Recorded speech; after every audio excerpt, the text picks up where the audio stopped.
and welcome everyone to ChessWhiz TV episode 478. I'm your host, The Wiz. Today, yes, we're playing another chess variant. This one was sent to me by a viewer, and a very good viewer it was. Outpost Chess.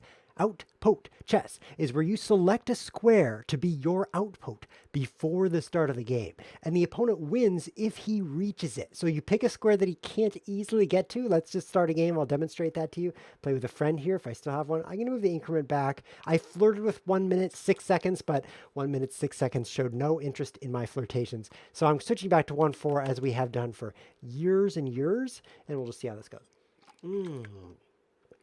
I'm back to the nose smashing water bottle. Why not? I'm going to open up my game at notepad.exe. Pretty fun game here. We'll type the rules here in the chat.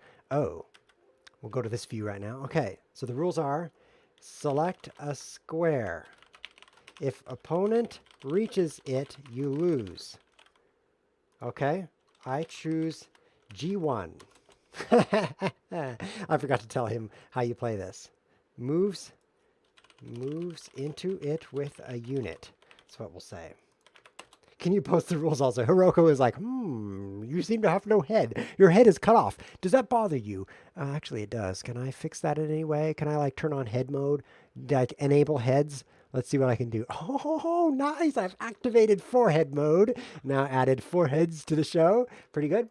So if you reach G1, you win. He's selecting E8. So we are playing a chess variant today, not real chess. I have selected G1. If he moves anything to G1, except maybe his eye, his gaze. He can move his gaze to G1. That does not lead to victory. But I only have to reach E8, which looks way easier. I'm going to go for a very open center because E8 is in the center. So let's play some crazy gambit. What is this gambit called? It's got 6 letters in the name. My brain doesn't work like everybody's brains. Sometimes it doesn't work at all. But when I'm trying to remember a name, usually I can only remember the quantity of letters in the name. It's kind of embarrassing. I'm like, hey, yeah, I remember your name has 4 letters. What is it again? Is it John, Mark, Luke? Everyone who's a gospel author has 4 letters except for Matt. They all do. Matt, Mark, Luke, and John are all 4 letters, so very easy to get those confused, don't you know? What is he doing? Some cray-cray thing. I want to move this bishop so that he can just win a rook, right? Maybe not. So he seems to be doing something stupid, but I'm going to ignore his stupidity and play like normal chess. Unfortunately, I should probably defend this pawn again. But considering I've just dominated his center with this very weird opening, I don't mind at all. So I'm thinking maybe like knight c3 and then, knight a4 because knight on the rim is brilliant. That's how it goes. And then you could take this bishop. 3 moves. Look, I can invest just 3 moves into my knight. And what would I get for that? Something he wasted 1 move on. I invest just 3 moves. People play this way. They think this way. I don't know if you call it thinking. They're like, if I spend just 3 moves on my piece, I could trade it for your 1 move investment, ruining your investment. I'm going for that. Let's do this. Save a little bit of development time here. What do you think, B3? Oh, how about bishop c3? This is so genius. It's extremely genius. It's actually kind of stupid because that's right where I was going to move my knight. But whatever. I'm still playing chess. You can see I've kind of done weird things with my bishops today. I can't bring this bishop out at all, but I don't have to. All I have to do is reach e8, and the game's over. I'll fianchetto the bishop. I'm feeling French today. Fianchetto is the French way to say it. Actually, it's pronounced in French because that's basically how you speak French. You just, you look for the first consonant and you make that sound, and then you just go, and you're done. French is pretty easy. But let's hang the bishop. Oh no, what just happened here? Fortunately, my opponent's not the wisest, right? Because when he played his pawn up, he was discover attacking me. Ignore that. Okay, so now we're back to chess.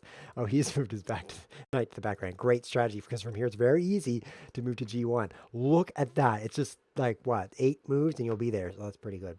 Now let's play E5, E6, because all I have to do is reach E8. And I'm almost there. I've even got my queen on the file. Do you think he's just going to push his F-pawn? That'd be stupid. He wouldn't do such a stupid thing, would he? I guess I'll go a different route. Just in case he would do something so stupid.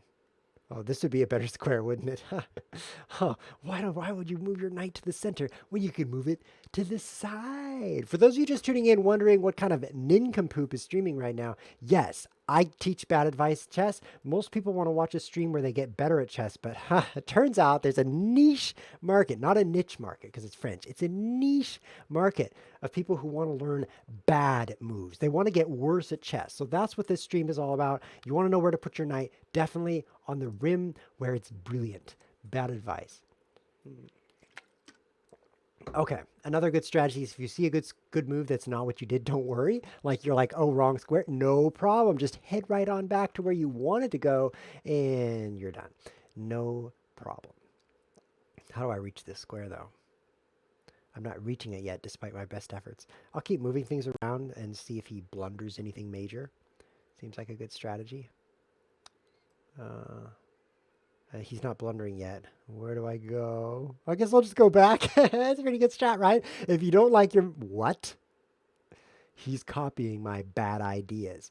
I'm going to play here. Think about it. Think about it. If he takes me, he loses because of this E8 thing. Oh, he just loses. He loses. E8. I'll type it now so he can be warned. I'll just put tildes because that's nice next to exclamation mark. And it's good to throw in a typo every now and then to show you're a real human being. It's a good idea. I was wondering the other day, what percent, I'm typing in my secret browser window, how would you like to be forked in the face? Would you like that? I guess I'll fork you in the face. Why not? Gravity. What percent gravity on the moon? Okay, I need to know this. 16%. The acceleration due to gravity on the surface of the moon is 16.6% of the Earth's gravity. This is important because it's the only thing that's even possibly minutely has a chance of being useful that you will learn on this show. So I thought I'd throw that out there at the beginning so you don't have to waste your time watching the rest of the show. That's great. So if you ever find yourself on the moon and after you're like, I can't breathe, you could be like, wow, this is very interesting. 16.6% of Earth's gravity is what I'm experiencing right now. The other thing about that is that a game of ping pong would be really weird. I cannot wait to play ping pong on the moon. I'm thinking it's going to be at least a year before we get that going, but after I'm done smashing my nose. They really should have put a small indentation in the water bottle here. Oh, I'm getting a challenge from Sputnik Monroe. Let's take that. You know why he's named Sputnik? Because that's the name of the first moon table tennis player that ever played table tennis on the moon. Sputnik. Huh? You didn't know that? Okay. So anyway, after we're done talking about this, we need an indentation here so I don't smash my nose. Let's now talk about what it would be like. I'll choose G8. It worked last time. Okay, so H1, G8. These are the squares. For those of you just wandering in, you probably misclicked. Here you are on ChessWhiz TV. What we're doing right here is, it's not ChessWhiz, by the way. What we're doing is playing a variant of chess called Outpost chess. And we've each selected our outposts, which are way out. Now all you have to do is move to them and you win. Pretty simple game, I'd say. So far, so good. So there's two issues with ping pong on the moon besides how far away it is. The first issue is there's no air, so the ball would explode. Did you think of that one? No, I mean, if you like get a piece of paper, they still invent those, right? I know you can just write on a computer these days, but if you get like to the Museum of Papers and you find a paper and you write down all the problems with ping pong on the moon, I bet you would forget the exploding ball. I'm guessing you probably won't forget now because I just told you, but if I hadn't told you, like time travel to the past and then find a paper, I bet you'd miss that one because it's so unintuitive. I mean, how often does a ping pong ball explode? Like once a week at most. So you probably would completely overlook that. But because it's full of a gas, it's, by the way, not full of your typical gas. It's full of a different kind of gas. You can look it up if you want. It's full of gas and the moon is not. So it sounds kind of like this. Because there's no sound on the moon. Did you think of that one? With no atmosphere, there's no sound. Is he going to play this? That'd be kind of cool. Why did I move my queen here? Who did that anyway? That wasn't me. Oh, man, I'm making some bad moves. Like, how do I even save my queen while at the same time dealing with this problem? And he's threatening... Oh, okay, so I'll just move back to the starting square using that awesome strat. We're like, oh, that was a bad move. No problem. Fixed it with a good move. All right. Okay, so we're back to a really, Really good position. I'm thinking of moving this bishop sometime here in the next couple of games. How about right here? Okay. There's no sound on the moon because there's no air, and sound is made of air. If you don't believe me, that's your problem. It's definitely made of air. What's happening to this guy's king? He is so losing. Unfortunately for me, I am the guy.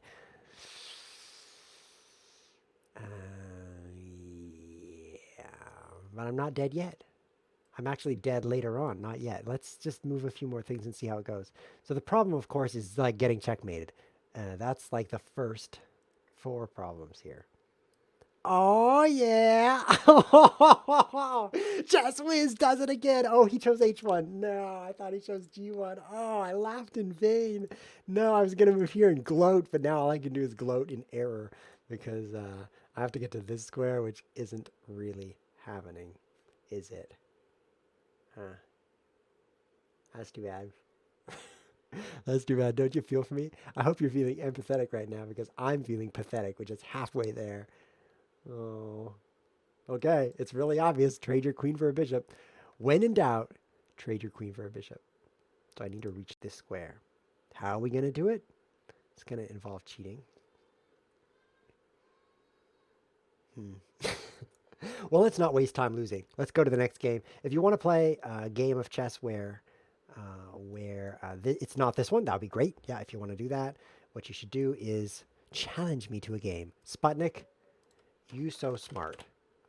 I'll send him this face because of how smart he is. Very good. I'll play you a rematch. And in this game, what I'm going to do is look at the chessboard in between moves and maybe during them. That's going to improve the quality of my play significantly. But let's get back to the moon. 16.6% gravity. So the first issue you'd probably think about, I need to select a square. Let's choose A1. C8. I'm assuming he's a man because no woman puts up with me. Let's see. Let's give him these rules also. So people wandering in can see this. You wanderers have wandered in again. How weird. So the most obvious issue with ping pong on the moon is the minuscule amount of gravity. So you hit the ball and it's just like, whoa, I'll be right back. I gotta run 2 miles to go get the ball because it's kind of flat and just goes and goes, goes and goes. And you're like, be right back. And then your opponent's like, don't worry, I brought a spare ball. Now don't hit this one or we're really sunk. So that's the first problem. But there's another problem you don't know about, okay? You could pause the video and make a list of all the problems and then restart the video. I'll tell you about this one that you forgot. It is called Ping Pong Ball Goes Down, Top Spin. I'm typing that off the screen because I'm not really an on-screen typer. Top spin. Why does a ping pong ball go lower with top spin? Same with tennis, but who talks about tennis? It's called the Magnus force because it's so big. That's why it's called the Magnus force. The Magnus force says that when ping pong balls are hit with topspin, they go down. And it's not because of gravity. If you've ever tried it without gravity, you'd notice that. They go down because of air. It's pretty cool. It's pretty cool. But here's the problem. There's no air. There's no air on the moon. So I think that would be the biggest brain sprain on the moon would be the fact that when you hit the ball with topspin, it doesn't go down. It doesn't go down due to the Magnus force, in addition to not going down due to gravity, in addition to not slowing down due to the lack of atmosphere. This is a stupid chess game. I promised to look at the board every now and then, and I forgot to do that. Oh, well, I'll look at it right now. Interesting. Pretty bad moves are being made. That's dubious, but look, I chose this square, so he'll never get there. The Magnus force, it's a thing. We have a man in the chat who's trapping my bishop. Too bad for me. Too bad. That is too bad. I'll send a frown through the internet to my opponent to represent how I feel. Don't let it get any worse. Just give it up now. The man in the chat says, I've boiled ping pong balls to get dents out of them. See, that's proof. That's absolute proof. Because I told you that, that's proof that ping pong balls have gas in them. Okay, because if they didn't have gas, I wouldn't have said that to you. I would have said something else like spaghetti. But I didn't say spaghetti now, did I? I said spaghetti. He also says, but if you were playing ping pong on the moon, issues like that would be accounted for. Issues like that would be accounted for. Meaning, you would only be on the moon if you took into account all the issues. What kind of a claim is that?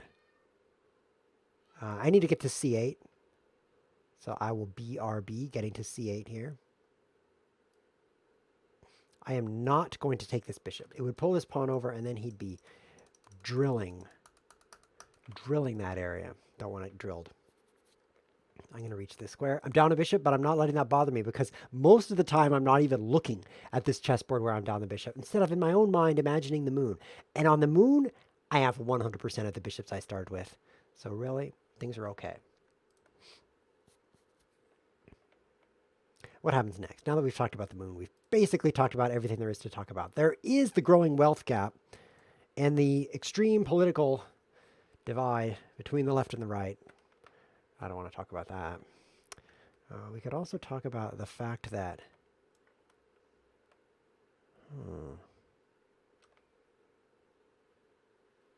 most people enjoy music.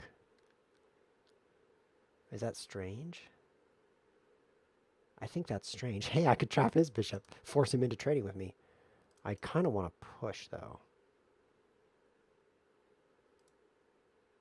Why do most people enjoy music?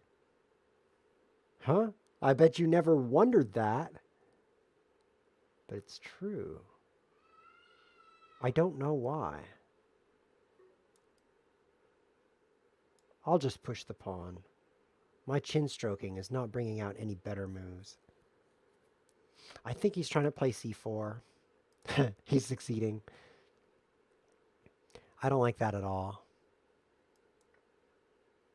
It's better than some of the alternatives. I'm glad he didn't move his rook here, for example. I just need to reach this square. Okay, Sputnik. Let's see how you like being checked. I'm going to win this. Just watch. First, he's going to make a bad move, and then I'm going to win. It's a two-step process. Okay, let's see. Looks to me like he's going to get checkmated here. I'm going to check him here. He's going to have to move right up here, and then that's going to be checkmate. What do you think? Time for a yellow circle. Oh, yeah. I think I can win this. Any problems with that checkmate right there, son? No problems, son? Then let's just checkmate this guy.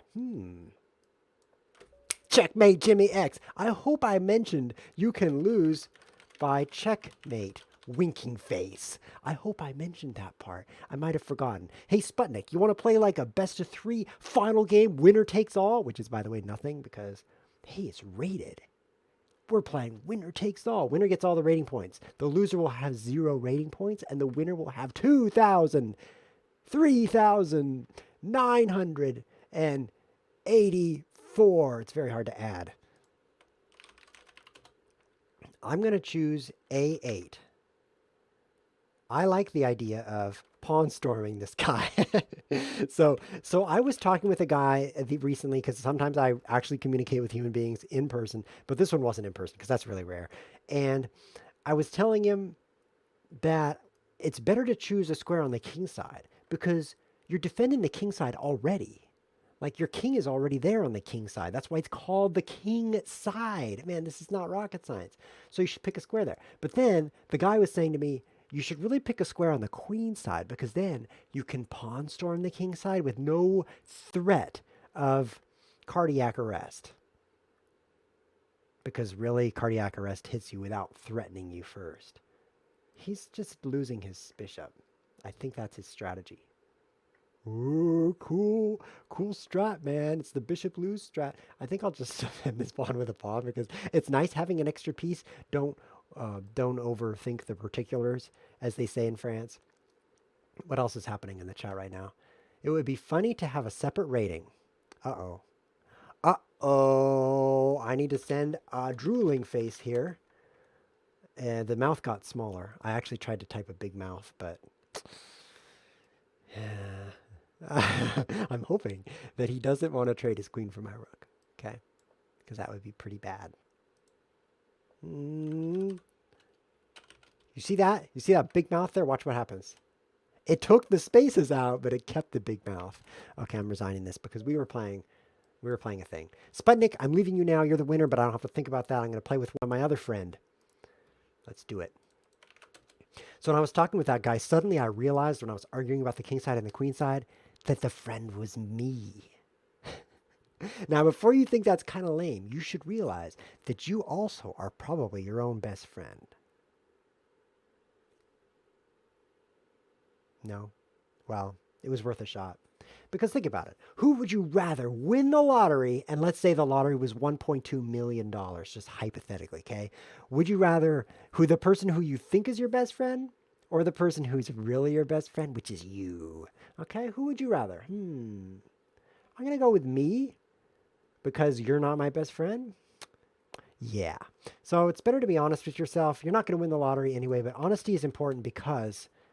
I forget why. I think it's important. Whatever. I don't have any challenges right now. I seem to have no friends. No one's challenging me, and no one's playing with me. So maybe that's the reason honesty is important, because if you're not honest, you'll have no friends. Now, I haven't yet figured out why you should have friends other than the simple fact that people with no friends die sooner. Other than that, I can't really figure it out. Friends seem kind of, like auxiliary. Let's be honest. It's good to be honest. What happens in the show now? We could just go watch one of these other better streams. We've got LMT Hon sharing your nerve. We've got the chess. We've got Fishy Fishy. Let's watch the Wiz. I don't dare. I think it actually causes reality to loop in on itself. And what happens next? Reality ends.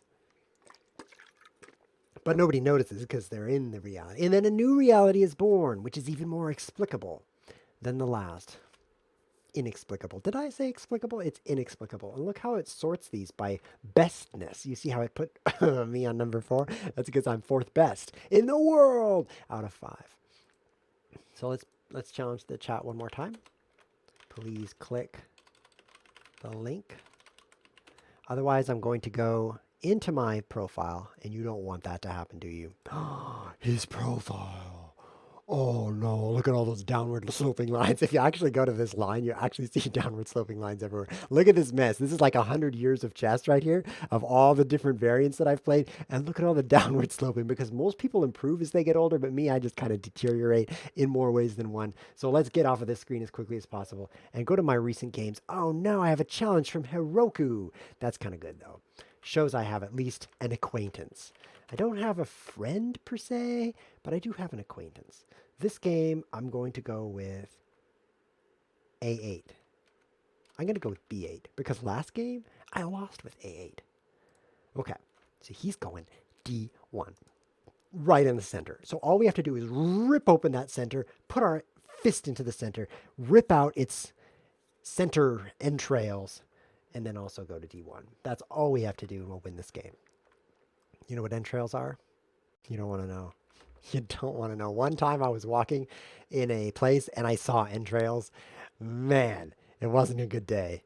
It was interesting though. I definitely stared for a good amount of time and then I realized that it was entrails and that was a bad day. Did I mention that part? It was bad. I guess I didn't say it was bad. I just said it wasn't good. Don't move the bishop. What is he? This guy's crazy. Don't move the bishop though. Like the one thing you shouldn't do. Okay, so you got 3 attackers here. So he's not moving anything there. Okay. Maybe, yeah, 94. Great move. That would like trap his rook basically. I mean, I'm already attacking where he came from. I'll attack where he's going. I'll attack over there with the knight. Okay. So what else are we not attack? We're not, okay, so this is danger. In danger. It's discover danger, but I can discover danger. Okay, so then there's these squares. These yellow squares are his, whoa, this man is crazy. He's almost as crazy as I am. I'm just going to trap this rook. Oops. I opened up that square. Now I don't know what to think. Maybe I just shouldn't think. That would be normal. Did you know that rooks are better than what I just gave for a rook? I don't remember anymore. Rooks are better than that. He's probably planning to... I'm spittling. This is so weird. It's very weird. Going for D1 here. I wasn't able to rip open the center because he gave me the entire center for free. And he's making weird moves. Look at this. I still have a rook behind my chair. It's a pretty good strategy in person. Over the board, like online. Okay, let's focus on online.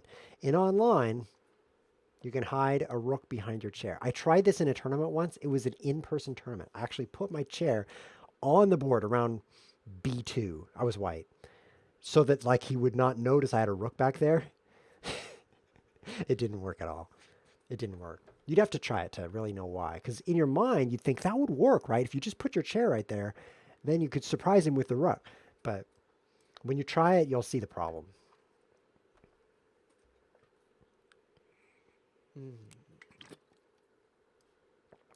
I don't know what this guy's doing, but I'm just going to keep playing chess. I'll put my other rook here. By the way, if you're wondering where to move your rook, wow, this guy's playing weirdly. By that I mean badly. Couldn't I just take this for free? No offense, guy.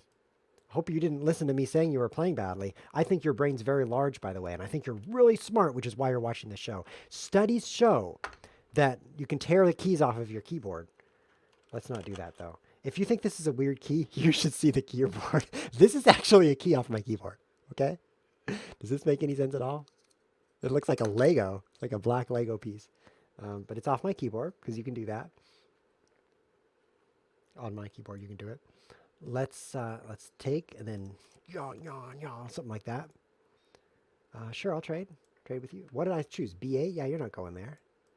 You're not going there, man. I'll just push some more, push some more, push some more, and we'll see what happens. So let me show you the keyboard itself, okay? So first, guess if the key looks like this. Here, I'll show you another one, okay?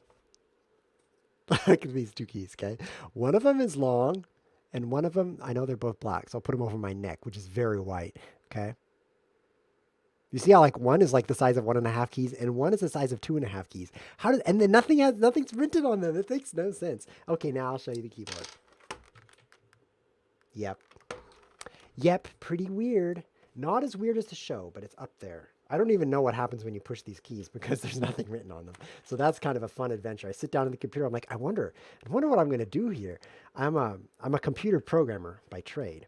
So my job is to sit down and program computers. But what I actually do is I sit down and like, I wonder what the computer will do when I push this. Bam! And then my whole job's finished. I can basically go home for the day because I've finished programming the computer. Okay, so if I take this, he takes, I take, he takes. I check him. All I have to do is reach this square. Which seems so easy. I'm doing it because otherwise I would just win so easily. It'd be boring.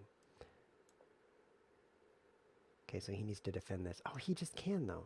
How am I going to get to do something? Now this is getting interesting. He should have come out, of course, because I'm not going to checkmate him with just a knight. So this is actually a fun ending. So we were in a position where I would just win. Boring. So let's get to this new position where it's very interesting. Because, oh, B8, not G8. B8, don't let him in here. Okay, so he can't get here. He can't get here. What about here? Oh, he's going to try to get there, isn't he? I have to prevent him from getting there. He can't. Okay, good.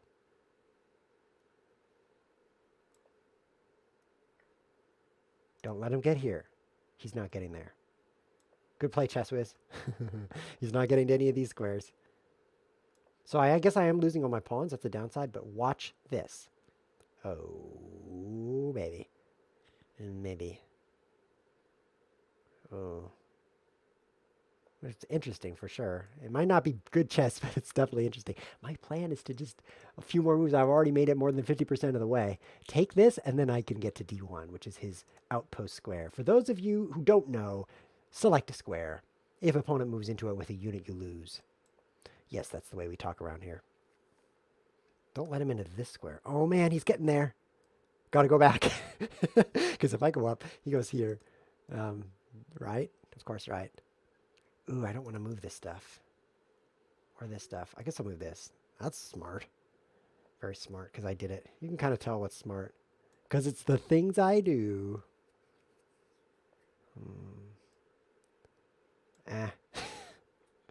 Ah. That's a language. The language of ah. It's happening. Okay. So I go here. And he doesn't take me. Just bear with me here. And then I go here, and then I go here. D1, that's the goal. Ooh, I'm in check. I promised something interesting. This is not it. Okay, this is it. This is definitely it. Because I'm gonna land on D1 with my landing machine. Watch out, man. I'm bringing the landing machine. Yeah. Sounds kind of lame, doesn't it? It's not as lame as a show, though. I mean, it's nice to have such a lame show because then when you're thinking up lame things to say, yikes, he's going to come down here and then here. Oh no, how will I prevent it? I'll go here. Then he goes here. Then I go check. And he have to save his king. And then I go here. And he goes here. And I reach first. Yes, I'm going to win. Oh no, we're going to trade knights when I check. He's trying a different route, so we don't trade knights. It's a race. Isn't this exciting? Especially because I win the race by one move. Yes, very exciting. Thanks to the check. I'll type whew in the chat. Whew. Let's try to repair my keyboard as well. I don't know what this key's going to do when I press it. Whew. I win by one move. Oh, wow. GG. Close one. Thanks to me trading a rook for a bishop, that was a really close game and kind of fun. Okay, I think we have time for one more. Last one. We'll play with Heroku since I don't have any other friends. See how this goes. Last one. You had a better win. Look, half my games, I don't even win at all. Do I really need my guy in the other half to be saying, you had a better win? Think about it. Eventually, all the oceans are going to boil because the sun, which is turning from hydrogen into helium due to the compression due to gravity, is getting bigger. That makes no sense at all. And soon, like 500 million years, it's going to be so big that it's going to touch the earth. And that's going to be kind of warm for the rest of us, those of us that aren't the sun. And then the oceans, which will be so warm, they'll boil. And do you think I had a better win? Come on, get your priorities straight. Here we've got the oceans boiling in the future. And you're worried about a better win. People these days, they don't keep priorities straight. What's really important is... oh,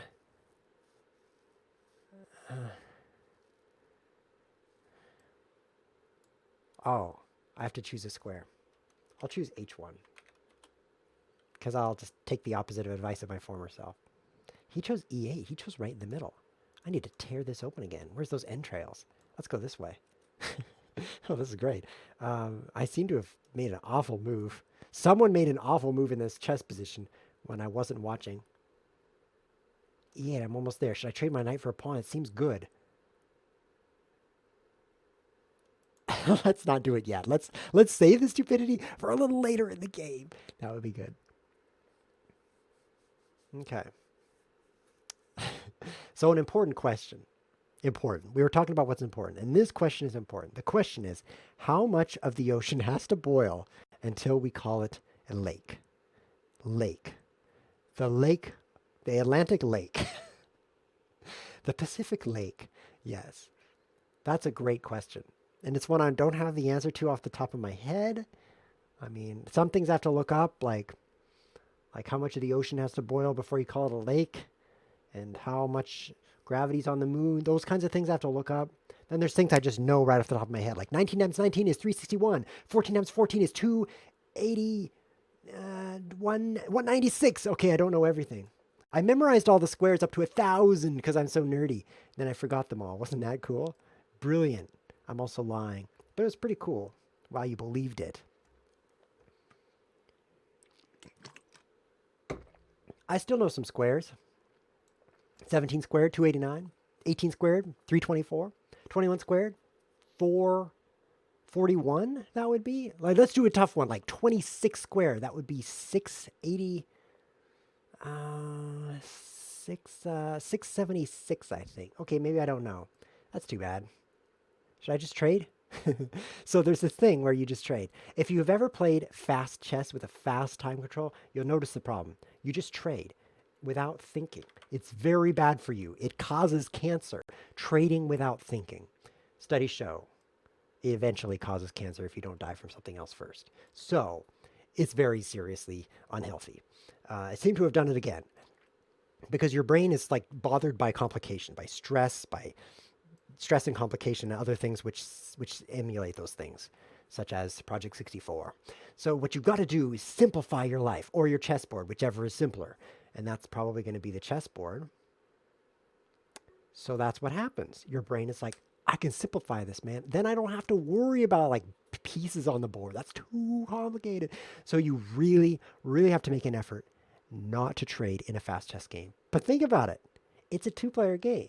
If you really, really stop and think about it, you might notice that. I mean, it takes some concentration, but you might notice. Let's just move a knight to the rim. That's pretty brilliant.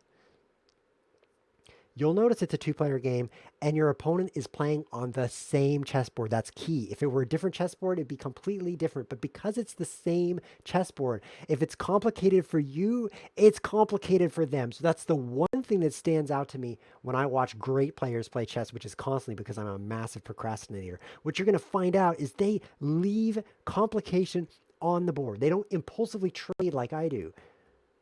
So you should probably go watch them instead. What kind of conclusion am I coming to here? I don't know, but I need to move right there. How am I going to do that? I'm almost there.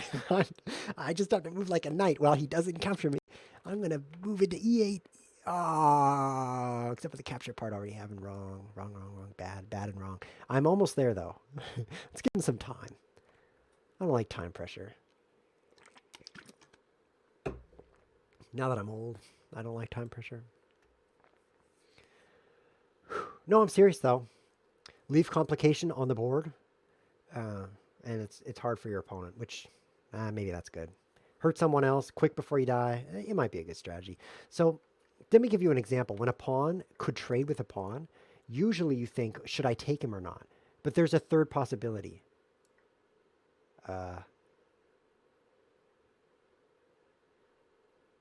Push the pawn, I guess, is the third. This is dumb. Let's talk about something I'm a genius at instead of chess. yeah, I'm a super genius at... well, that's a problem. I'm not a super genius at anything, which is probably why I'm sitting here with no pants on, streaming chess while playing badly. That could be the reason. Yeah. Be right back. First, I have to become a super genius. I think he resigned with 0.00.62 seconds remaining. That's pretty impressive. Probably he resigned because check this out.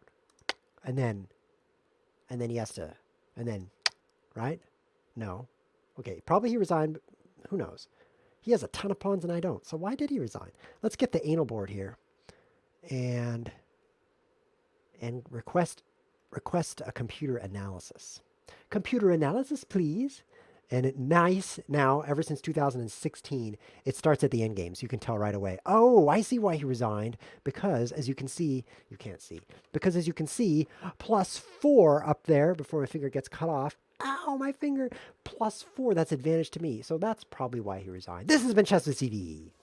Thanks for watching.